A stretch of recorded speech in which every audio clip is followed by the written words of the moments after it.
حضرت عرفہ بن ربی حضور کے غلام ہے، وہ روایت کرتے ہیں، کہتے ہیں جب جبلہ اہم کے خلاف ہم لڑنے گئے تو روم کی فوجیں بھی تھی اور عرب کے دیگر قبائل کی فوجیں بھی. کہتے ہیں ہمارے سپہ سالار کا نام حضرت خالد بن ولید تھا، معمولی آدمی نہیں جسے نبی پاک نے فرمایا یہ اللہ کی تلوار ہے. سیف اللہ خالد بن ولید سپہ سالار تھے، لیکن کہتے ہیں کہ ہم نے ذرا سا حملہ کیا تو انہوں نے اتنی سخت ہم پر مزاحمت کی کہ مسلمان کہنے لگے آج بچ کے نہیں جائیں گے. کہتے ہیں ہم سارے حضرت خالد بن ولید کے قریب گئے، یہ کوئی ہم نے نہیں حوالہ لکھا، یہ تاریخ اسلام، ان کو سارے مسالک پڑھتے. کہا حضرت خالد بن ولید سے کہ حضور مسئلہ کیا ہے، کسی جنگ میں پیچھے نہیں اٹھے، آج کیا ہوا؟ جناب خالد بن ولید کہنے لگے میری ٹوپی گھر رہ گئی ہے. میری کوئی نہیں سمجھ آئی آپ کو؟ میری تو نے کہا حضرت صاحب ٹوپی ہم سے لے لیں. کہنے لگے وہ والی نہیں، میرے والی رہ گئی ہے. کہا ٹوپی کا جنگ سے کیا مطلب ہوا، تلوار سے کیا مطلب ہوا؟ تو آپ فرمانے لگے میں نے اپنی ٹوپی میں نبی پاک کے 3 بال مبارک سیے ہوئے ہیں، 3 منہ مبارک. امت غور کرے اس بات پر، 3 منہ مبارک ٹوپی کے اندر سیے ہوئے.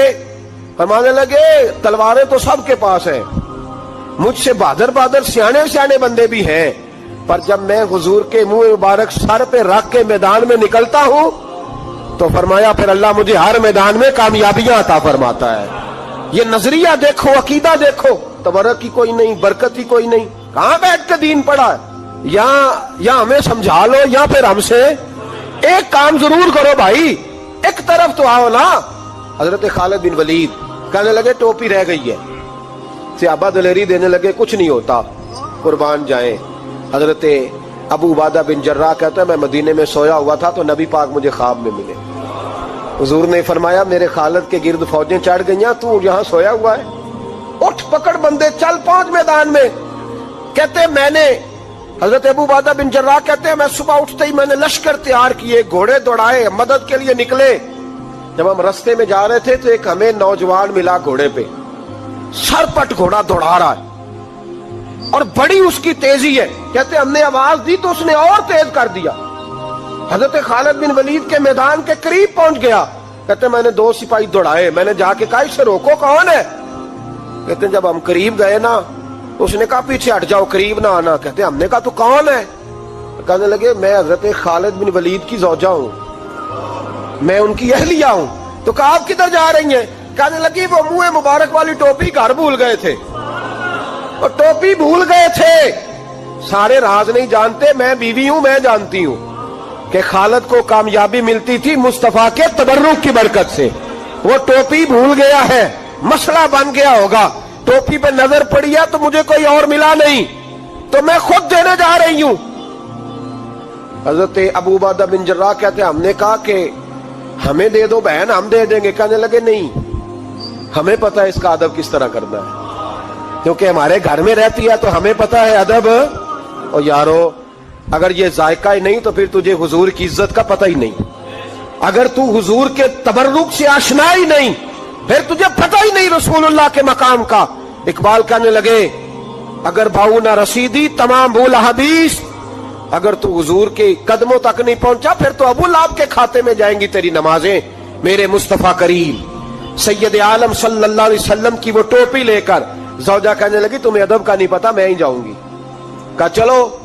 کہتی وہ دوڑی گئی. حضرت خالد بن ولید کہتے ہیں اچانک میری نظر پڑی تو کافروں کی فوج تنی ہوئی تھی، وہ ٹوٹنے لگی اور ایک شاہ سوار دوڑا آ رہا ہے.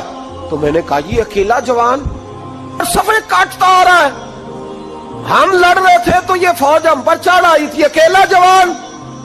کہتے ہیں جب وہ جوان قریب آیا تو حضرت خالد بن ولید کہنے لگے جوان تو کون ہے؟ اکیلے نے سب کھول دی. تو کہتے ہیں زوجہ بول کے کہنے لگی نہیں، مسئلہ جوان کا یا کمزور کا نہیں خالد، مسئلہ یہ ہے کہ ٹوپی آج میرے پاس ہے. مسئلہ یہ ہے کہ ٹوپی آج اصل شے میرے پاس ہے تو اس لیے صفے کاٹتی جا رہی ہوں، ورنہ مجھے تو چھری بڑی مشکل سے چلانی آتی ہے. ٹوپی آج میرے پاس ہے. یہ ہے ارض جنت، یہ طیبہ کی زمین ہے، جنت بھی یہی، مال کے جنت بھی یہی ہے. یہ میرے محبوب پاک کے تبرک کی برکت ہے. حضرت خالد بن ولید رضی اللہ تعالیٰ عنہ کو زوجہ کہنے لگی ٹوپی آ گئی ہے، ٹوپی آئی ہے تو سمجھ لو فتح بھی آ گئی ہے۔ حضرت خالد بن ولید نے ٹوپی پہنی، اتنی دیر میں حضرت ابو عبیدہ بن جراح بھی آ گئے، کہنے لگے تگڑے رہنا، پہنچ گئے ہیں۔ تو حضرت خالد بن ولید کہنے لگے نام بھی پہنچتے تو خیر تھی، اب مصطفیٰ کے بال مبارک پہنچ گئے، اب حضور کے منہ مبارک۔ او بھائیو یہ تبرک حضور جہاں رکے، صحیح بخاری، صحیح بخاری، صحیح بخاری حوالہ میرے ذمے۔ تو مسجد نبی کی دیوار نہیں نہ چومنے دیتا، تو حضرت حلیمہ کے گھر کا بوسہ نہیں نہ لینے دیتا۔ صحیح بخاری، حضرت عبداللہ ابن عمر مدینے کے مفتی، جنہیں میرے نبی پاک نے فرمایا راجل صالح، یہ نیک آدمی ہے۔ وہ جب جاتے تھے نا بیت اللہ شریف، مکہ معظمہ، تو وہ جگہ ڈھونڈ ڈھونڈ کے نماز پڑھتے تھے جہاں میرے نبی نے نماز پڑھی ہے۔ سارا بیت اللہ حرم نہیں، لیکن وہ جگہ ڈھونڈ ڈھونڈ کے جہاں میرے رسول نے نماز پڑھی ہے، حضور نے جہاں نماز پڑھی۔ بھائیو اگر حضور علیہ السلام کے قدموں کی مٹی سے پیار ہوگا تبھی تو مصطفیٰ سے ہوگا، لیکن یہاں یہ ظلم ہے امت کے ساتھ، یہ زیادتی ہے۔ میں کہتا ہوں کہ یہاں ہمیں بتاؤ ان حدیثوں کا کیا ترجمہ کریں، قرآن مجید کی آیات کا کیا ترجمہ۔ حضرت ام سلمہ حضور کی زوجہ ہیں، بخاری مسلم، ان کے پاس حضور کا ایک بال مبارک تھا، چاندی کی ڈیبیا میں بند کر کے رکھا ہوا تھا۔ جو لا علاج مریض ہوتا وہ حضرت ام سلمہ کے پاس لایا جاتا، وہ کہتی پیالے میں تھوڑا پانی لاؤ، پیالے میں پانی آتا تو وہ منہ مبارک کو پیالے میں ذرا بھگو دیتی، کہتی لو پی لو، اللہ شفا عطا کر دے گا۔ لا علاج۔ حضرت انس بن مالک 10 سال حضور کی نوکری کی، لوگ پوچھتے انس کیا کمایا ہے، کہنے لگے جو کمایا ہے وہ صندوق میں بند کر کے رکھا ہے۔ 10 سال نوکری کی نبی پاک، جو کمایا بند کر کے، انتقال کا وقت آیا تو حضرت ثابت بنانی کو بلایا، آپ کے شاگرد تھے، کہنے لگے جب بکسا کھول کے لا، کھول کے لائے تو ایک ڈبیا نکلی، فرمایا اسے بھی کھول، جب اسے بھی کھولا ایک منہ مبارک نکلا۔ کل زندگی کی کمائی، نبی پاک کا اقبال مبارک کا، اس کا کیا کرنا ہے؟ فرمانے لگے جب مر جاؤں نا غسل دے کے تو میری منہ کھول کے زبان کے نیچے رکھ دینا۔ حضور اس کا کیا فائدہ؟ پر میں جب فرشتے حساب لینے آئیں گے، من ربو کا بولیں گے، پہلا لفظ کہنے کے لیے منہ کھولوں گا تو سامنے حضور کا منہ مبارک ہوگا۔ پس مردن فرشتوں نے جو تلاشی لی تو کیا نکلا؟ فقط ایک دل کے گوشے سے خیال مصطفیٰ نکلا۔ اور میرے اعلیٰ حضرت مشورہ دیتے ہیں، کہتے ہیں لحد میں عشق رخ شاہ کا داغ لے کے چلے، ہم نے اندھیری رات سنی تھی چراغ لے کے چلے۔ نبی کریم صلی اللہ تعالی علیہ وآلہ وسلم کو اللہ تعالیٰ نے اپنا آخری اور محبوب پیغمبر بنایا، تو حضور علیہ السلام نے تکمیل انسانیت کے لیے ساری ہدایات اپنے کرم سے اپنی امت کو عطا فرمائی۔ جب ہم یہ لفظ بولتے ہیں نا کہ نبی پاک کی سیرت کامل ہے، مکمل ہے، اکمل ہے، تو یہ ایک بہت بڑی بات ہے، یہ چھوٹی بات نہیں ہے۔ دنیا میں کوئی چیز بھی مکمل نہیں، آپ کروڑوں روپے کا گھر بنا دیں تو محسوس ہوتا ہے کہ کہیں نہ کہیں کوئی کمزوری رہ گئی ہے۔ دنیا میں کوئی چیز مکمل نہیں، اگر کوئی چیز مکمل اور کامل ہے تو وہ رسول پاک کی ذات گرامی ہے۔ اللہ تعالیٰ نے نبی پاک علیہ السلام کو ہر لحاظ سے کامل، مکمل اور اکمل بنایا، ہر لحاظ سے۔ اور نبی پاک علیہ السلام کی سیرت اور صورت کے اندر اللہ تعالیٰ نے ایسی جاذبیت رکھی، ایسی کشش رکھی۔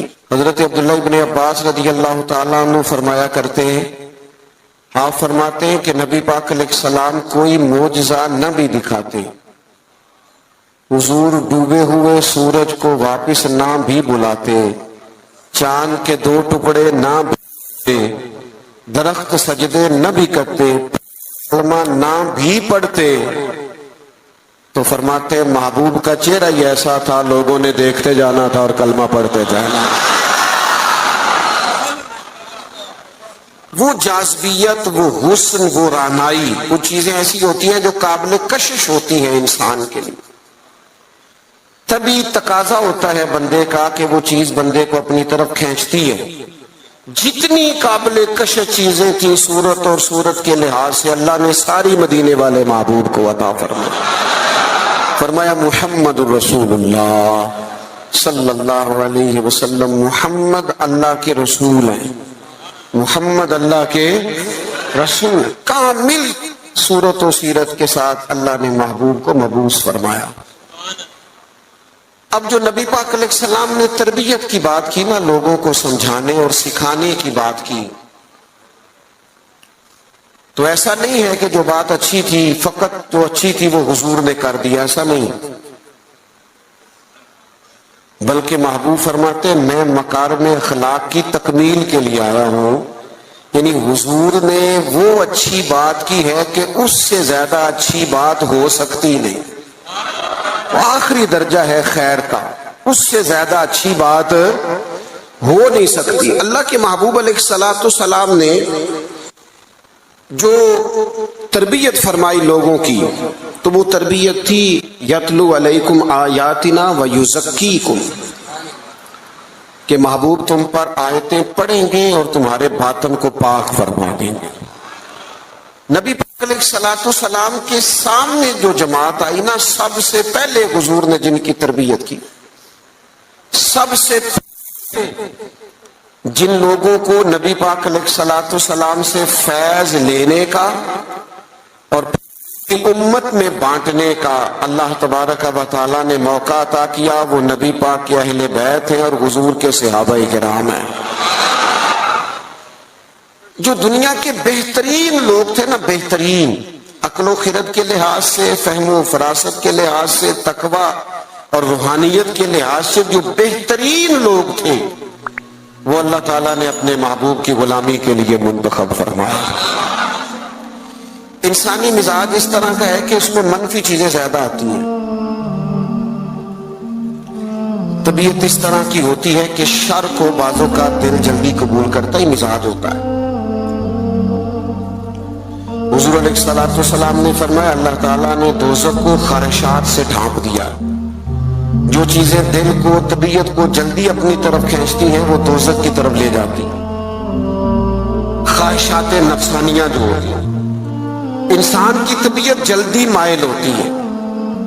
لوگوں نے جب دیکھا نا کہ ایک بہترین جماعت ہے حضور کے صحابہ اور اہل بیت کی، اور اتنی اعلیٰ جماعت ہے کہ نہ کبھی زمین نے ایسے لوگ دیکھے تھے نہ آسمان نے کبھی ایسے لوگ دیکھے تھے، اور اللہ کے محبوب علیہ السلام کے فیضان نبوت سے یوں اجلے ہوئے ان کے باطن کہ دنیا میں وہ جدھر جدھر بھی گئے نا نور ہی بکھیرتے گئے۔ اب جب لوگوں نے یہ دیکھا نا کہ اتنی اہم جماعت ہے اور اتنا بڑا انقلاب اس نے برپا کر دیا ہے اور اتنی زیادہ انہوں نے اس کے اندر دین کے اندر اور فتوحات کے اندر اضافہ کر دیا، اب شر پھیلانا تو بڑا ضروری ہوتا ہے۔ آپ اگر تھوڑی دیر زیادہ تسلی سے میری بات پر غور کریں تو جب بھی کوئی عالم دین آپ کو کوئی بات سنائے گا یا لکھ نہیں کہتا کہ ڈائریکٹ حضور سے سنا، وہ کہتے ہیں حضرت ابو ہریرہ سے روایت ہے، حضرت ابو دردہ سے روایت ہے، حضرت عبداللہ ابن مسعود فرماتے ہیں، سیدہ عائشہ صدیقہ فرماتے ہیں، وہ کسی نہ کسی صحابی کا نام لے کے روایت بیان کرے گا۔ آپ کو سمجھ آ رہی ہے میری بات کی؟ دنیا کے اندر سب سے زیادہ محبوب علیہ السلام کے ارشادات موجود ہیں، فرامین موجود ہیں، اور وہ امت پر احسان کیا ہے نبی پاک کے صحابہ نے۔ اب لوگوں نے یہ کیا کہ وہ ڈائریکٹ تو دین کو مشکوک نہیں کر سکتے تھے، انہوں نے اس طرح کیا کہ جو دین کو روایت کرنے والے تھے نا، جو دین کو آگے بیان کرنے والے تھے، ان لوگوں کو مشکوک کرنا شروع کر دیا۔ جب کسی بندے کی شخصیت مشکوک ہو جاتی ہے تو اس کی بات کیسے معتبر رہے گی؟ لوگوں نے چال یہ چلی، زیادتی یہ کی دین کے ساتھ کہ صحابہ اور اہل بیت کی لڑائیاں ثابت کرنی شروع کر دی، معاذ اللہ عداوتیں ثابت کرنی شروع کر دی، اور ان لوگوں کو مشکوک کرنا شروع کر دیا، تاکہ اب ظاہر ہے جب ایک شخص ہی مشکوک ہو جائے گا تو اس کی بیان کردہ بات کیسے ٹھیک رہے گی؟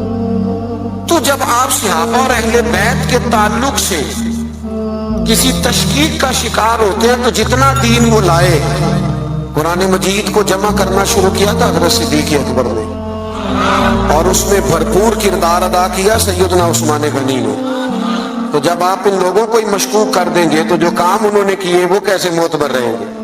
خدا را